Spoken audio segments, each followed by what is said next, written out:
Welcome to Fight City Gym Talk. You are here with Eric Moline. Today we're going to go over Top King. This is the gold and black snakeskin. These are some really cool gloves. They've got some really unique features about them that I like a lot. Probably the thing that I like most about these gloves. These matching shin guards. I think that, first things first, I think snakeskin looks amazing. The gold looks amazing. And the fact that you get the shin guards and the gloves to match, I think it's awesome. Now, if snakeskin's not your thing, then you may not like this as much. The product is good. The quality of the product is not knocking my socks off. Right now, I'm in this for wow factor. And I'm like, dude, these look really good together. There are some things about this glove that I do like that I think are notable. But I don't see anything about this glove that's like, hey, this is way better than any other glove in its price range. But it's a good glove for its price range, coming in at about $120, the glove. And then the shin guards are about the same, about 120 bucks for the shin guards. So, as I put the glove on, it feels like a very authentic, good Muay Thai glove. Nothing out of the ordinary is standing out as far as like super great or super bad. I'd put it right in the ballpark with some Fairtex and some Twins. They feel very similar. One of the unique features I like about it a lot is the fact that they leave a spot to write your name on it. I've got a whole huge lost and found bin of gloves. I don't know who they belong to. So I think that is super genius. I don't know why every glove company doesn't simply just print a spot for you to put your name. They do it in white, so you can grab any blue, black, probably Sharpie pen, Sharpie or ballpoint pen, and get your name, information, club, stuff like that. I think that is brilliant. The snakeskin is brilliant. It has padding right there up and down the wrist, so if you're blocking kicks or need that wrist support, a lot of ventilation in it. Let's look at how much these gloves weigh. It claims to be a 16-ounce glove. Let's see what it actually is. I got to find this flat spot on my table here. There's my flat spot. Zeroed out. We're in ounces. 16-ounce glove weighing in at 14.95. I wish it was closer. It's really only 1.5 ounces off. It's not bad. We've had gloves a lot worse. I wish it weighed a little bit more. It feels light. It looks big and it feels light. If I had to suspect, the pad in the middle is not high quality foam. I don't know for sure. I haven't cut one of these open yet. And I haven't sold a lot of these either. So I don't know about their longevity. If you've had Top King and you know about their quality, leave it in the comments how yours held up, how yours lasted. As I hold it in my hand, it feels like a very average glove in the ballpark of 120. So, let me give you my opinion.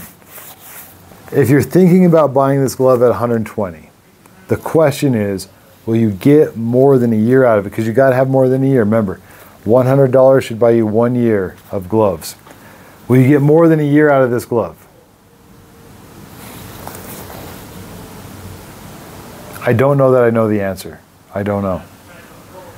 It feels good. The Velcro feels good. The leather feels good. It feels like high quality leather. It looks amazing. If you're in it for looks, like honestly, I'm tempted. If you're in it for looks, I would say buy, knowing that if you don't get the full year out of it, no big deal. You wanted the looks anyway. You wanted the snakeskin. Let me put on one more time.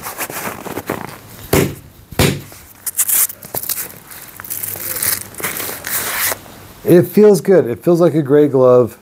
The wild card question we don't know is, will this glove last a year? If you know if they will, put it in the comments below. I'm going to give this a score, and I believe I feel comfortable rating this glove at a 7. You got to remember, a lot of my factor on that 7 is I think it looks really good. I don't know a lot about the quality, to be honest. So hopefully we can learn together on this glove. If you know anything about this glove, please leave a comment. Tell us what you know about as long as longevity is concerned. But as I look at it, I don't see any reason why this wouldn't last a year. It feels good. It looks good. I think at a 7, I can kind of give you guys, my followers, if you're considering this glove, honestly, I think you'd be all right. I really do. I think it looks good. It feels good. I think you'd be all right to buy this glove at 120 bucks. Sorry, I almost forgot to review the shin guards as well. So the shin guards, honestly, everything I said about the gloves virtually applies to the shin guard. There are a few things to think about. They're also leather. They also have that really cool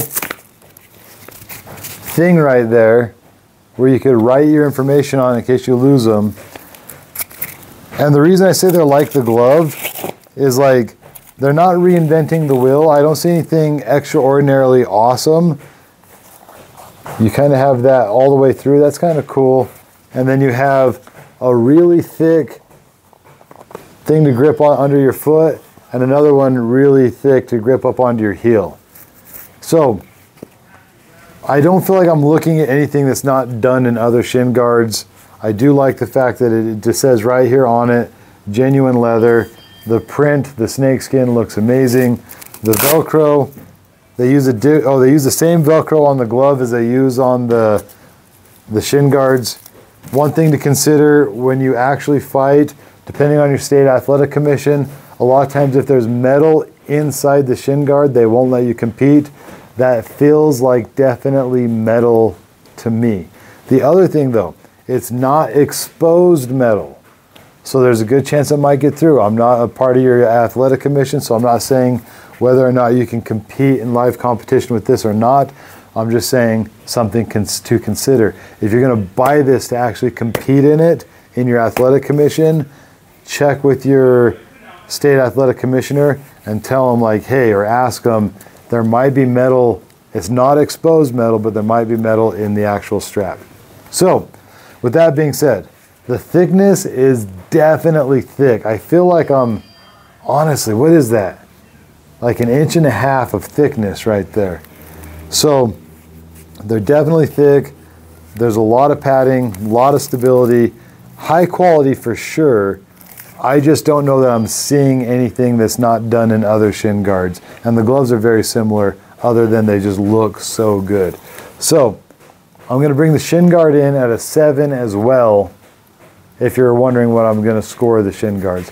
So between the two of them, will you get a year out of the shin guards? I can almost guarantee you will get a year out of the shin guards. It seems to me that shin guards often last way longer than gloves. I think people use their gloves more. People mostly just wear shin guards when they're sparring and competing. As far as me, when I'm kicking the bag, I almost never wear shin guards. So, but every time I punch the bag, I wear boxing gloves, right? So as far as longevity, I'm sure you get plenty of time out of these. The reason I'm only giving it a 7 isn't because there's anything bad about it. It's a phenomenal shin guard. I just don't see anything revolutionary cool about it, other than its looks. Anyway, so there's the shin guards for you. Don't forget to like and subscribe, and talk to you soon.